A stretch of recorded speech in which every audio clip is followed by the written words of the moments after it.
Let's go.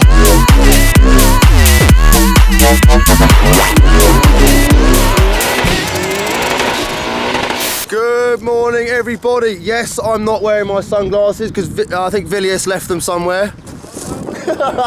Today we're doing another epic car review. We've got Mr. Chris Drift. Yo. This is Chris's very, very epic Toyota GT86. Chris has got a really, really sick drift channel, so if you guys check down here, it's called Chris Drift. He's one of the few YouTubers that I actually watch. He's learning in a really, really epic car, which is nice to see because there's not a lot of guys in the UK, is there really? That's basically a Scion FRS, a Subaru BRZ, and this is a Toyota GT86. So yeah, they're all the same things. We're just going to go through the bodywork very quickly, then we'll show you the crown jewels. We've got a carbon fibre rear diffuser. Yep.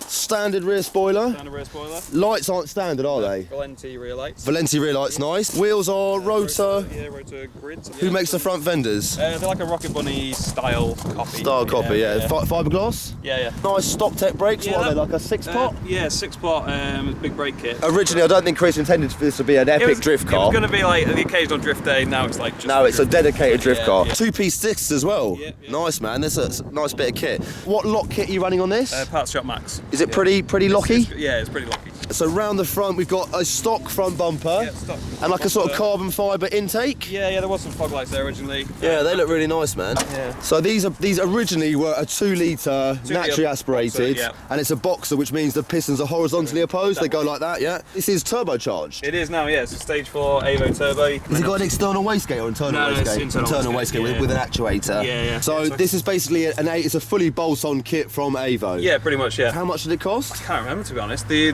think the original stage 3 that I had, I want to say about 4 grand. 4 grand. I can't remember though. Chris actually did a video online sort of showing what he's spent on the car. Yeah, there's all the prices in that of everything. Yeah, I mean, I would never recommend adding up what you spent on the car because I think you probably have a heart attack, but it's not good. What have you spent total so far? Including the cost of the car, I think everything, it was like 45 grand or something. Stupid. Me. Yeah. But the car is epic, so it's cool, yeah. These look meaty. Yeah. And then you said you've got KW Variant 3 coilovers. Yeah, KW V3 coilovers. KW makes some really, really nice suspension, and they are quite pricey, but you know, sometimes when you buy the sort of cheaper brands, they don't sort of ride too well. We haven't got stance life, which is really nice to see. You know, the car is built to drift and not sit on the floor. That's the thing, it's function over 4. Yeah, I agree with you, man. How much boost are you running on this? On the highest boost map, it's about 1.2 bar. Yeah, and how much horsepower? It's about 340 at the crank. 340 at the crank. Underneath, apart from the KWs and the ground control top mounts, any sort of bracing underneath? Not really, no. Stiffer white line anti-roll bars. Oh, white line, really nice. Yeah. Adjustable ones or just? Adjustable cool. ones, yeah. You still got these standard seats. Yeah, like a lot of people say, obviously go bucket seats for drifting, but they're really supportive. Yeah, but they do have quite. If you look here, they've actually got quite nice sort of chunky bolsters. You really don't fly around. Yeah. Oh, you know he does a skid. Look at that hydro. Except it's not plumbed in. Ah. It doesn't do anything. I actually remember watching one of your vlogs, and you didn't get a chance to do it. Yeah. No, so at the moment you're just using the stock handbrake. Which is stretched to. And it's obviously cable driven, yeah. Drum in the back. But it's not a bad thing. I mean, you know, you want to try and avoid using too much handbrake. And then you reckon you're going to get your hydro connected up pretty soon? Yeah, next month, once the knuckles turn up. And you've got a Willwood master cylinder. Yeah, it came with the hydro, yeah. Nice, man. Standard gearbox? Yeah, standard gearbox. 6 speed? Yeah, 6 speed. Slightly stiffer mounts now, not the solid. Okay, and these are good for sort of a healthy amount of horsepower? The gearbox is alright for a decent amount. The clutch is terrible, stock, so that's replaced with ceramic.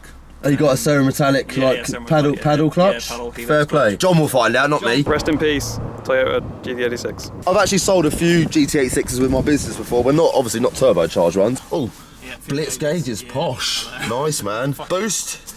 Yeah, I've got boost, oil pressure. And then one more that I need to find Yeah, you need to find another one. That's just for the oil cooler, I stuck a PC fan on it. Oh, nice, man. That's to turn traction control and ABS off completely. One thing you find, if you've still got ABS in a car and you sort of go backwards, it doesn't want to stop the cars, and obviously us drifters, we go backwards quite often. This button here? That is YouTube life if you up. Yeah. It lights up under your feet, so you can have a camera down there. Sick, man. We look in the back, he's stripped the interior out. He's still got all the door cards, all the carpets, which makes it a nice place to be. It's pretty pleasant, yeah. Sometimes the problem is when you've got a sort of fully dedicated drift car or competition car, yeah, you want it all stripped out, you want sort of maximum lightness, but if you drive it on the road, you hear all the stones and all the everything ricocheting off the body. What diff are you running? Kaz 1.5 way. Kaz, nice diff, man. Yeah. I have been following Chris on his drifting vlog, and you've come a long way, man. Like from where you started and how you drift now, I think you can sort of tell you've got petrol in your blood, you know? Yeah, I've always been. And then the other thing with this is it's quite an expensive car, so you're quite brave. Obviously, a lot of people learn to drift in, like, I had that crappy Sora for a year just so I could bounce it off walls, but I mean, well, like I bought it originally for like a weekend and like track car, and then I thought I'd do like the occasional drift day, and then you know, like the more drift days you do, literally the more you get hooked. Yeah, man. So hooked. And I was like, well, what's the point in buying another car to do drifting when this is perfectly fair play. Do a bit to it. I don't know if I'd have a big enough balls to drive this car. So we're going to hit the road now. We're actually going to go to BDC and watch the top 16. So yeah, we'll chat a bit of on the way there, do a few turbo sounds. John might do a cheeky dugget. Maybe. It's quite an expensive car, so he's got to behave. And yeah, we're going to bring you guys some orgasmic turbo sounds as always. So yeah, see you on the road. How do you start this bad boy? Clutch in, press Where's that. the key? Is it keyless? Is it keyless? Yeah. Oh, it's keyless. The key's somewhere in it. Very posh, this drift. I know, posh skids. We're good. You can hear that turbo goodness. The clutch is brutal, so you're gonna have to be ready up a bit. Yeah, we are on gravel as well. So whoever's this place this was, thank you so much for letting us take photos here. Well, I'm sorry if we wreck your gravel a bit. You've got turn charge control off all the time. Standard. Because the angle kit fucks it up. Ah, really? Yeah. I like as soon as you turn like more than 10 degrees, it just starts trying to kick in. We're gonna go out on the road now and enjoy Chris's beautiful turbocharged GT86. I'm pretty excited. Steering is pretty like direct, like a little turn. It's quite snappy. Yeah, so just be careful. Yeah, I will. That's the only thing with running a little bit of camber and lock kits and all sorts of madness on these drift cars. When you're on a road with a bit of surface or funny cameras, they're a bit darty, aren't they? Yeah, it's not great on the road, this car anymore, but like it's drivable. It's drivable. It's not horrendous. As a daily. Yeah, you won't want to be driving it all the time. What do you drive as a daily? An M4. M4, oh, nice man. Have you still got your R8? Yeah. Living the dream. Yeah. What are you, a pimp or something? Pretty much just selling cocaine. What do you do for a job? Write computer software. Oh, computer stuff. Oh, fair play, mate. It's actually, obviously, there's a lot of money in that game. There is. And it's a bit more prestigious than doing what I do, selling cars, bro. I think it suits you. Yeah. I think it suits you.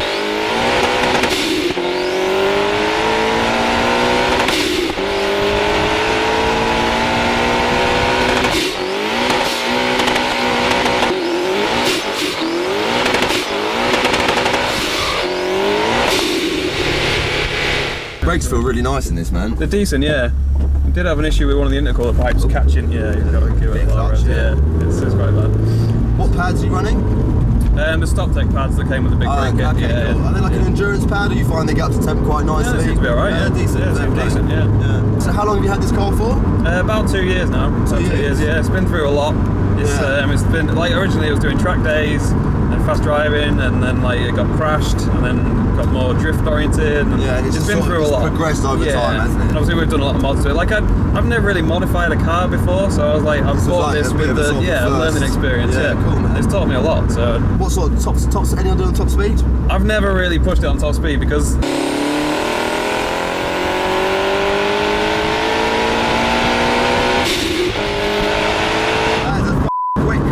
Even like completely stock, when you get above like 110, it gets a little bit. There's a lot of wind noise. There's a lot of noises. It gets a bit,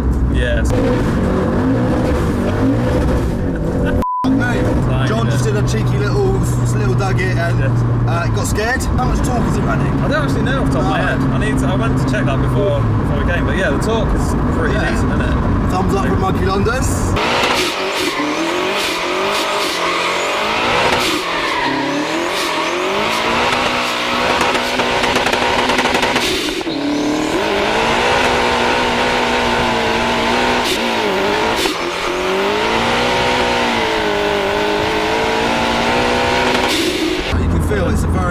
It's a very stiff chassis. Yeah. It feels really sort of, it just feels very rigid, and the steering input's very direct, isn't it? I mean, you spent a lot of money on this car, but you can see where the money's gone. Yeah. It's pretty sick. Don't worry, man. You'll be alright with me. I won't kill us.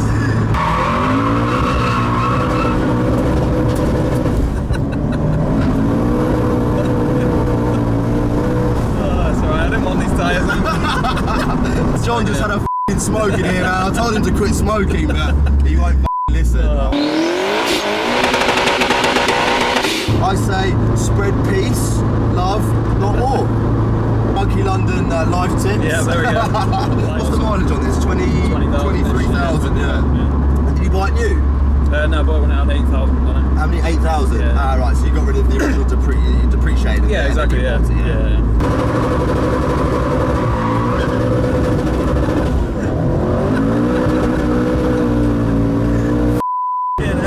Let John chill out for a bit, man. He's getting overexcited.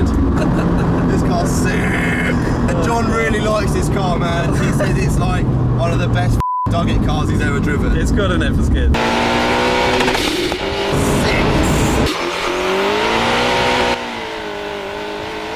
Don't crash, don't die.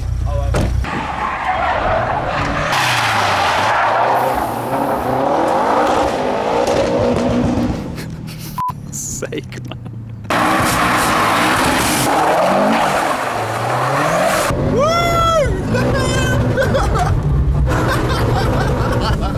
Yeah, we are in a private industrial estate right now. John Mark II driving. There's a lot of excitement today. We're getting a bit sweaty. We're getting a bit sweaty, yeah.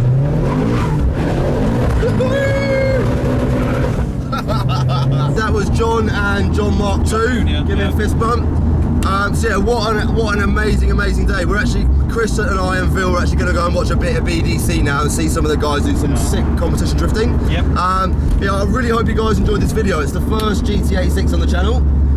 Massive thanks to Chris. I really hope you'll check out his channel down here. He's got a really nice YouTube channel, so we want to get him loads of subscribers. Yeah, give Chris some love. I'd really love it. Make sure you give us a like, put any comments down below. As always, I'll do my best to get back to you. Big up Chris, big up ML, love you lots. Peace. Later.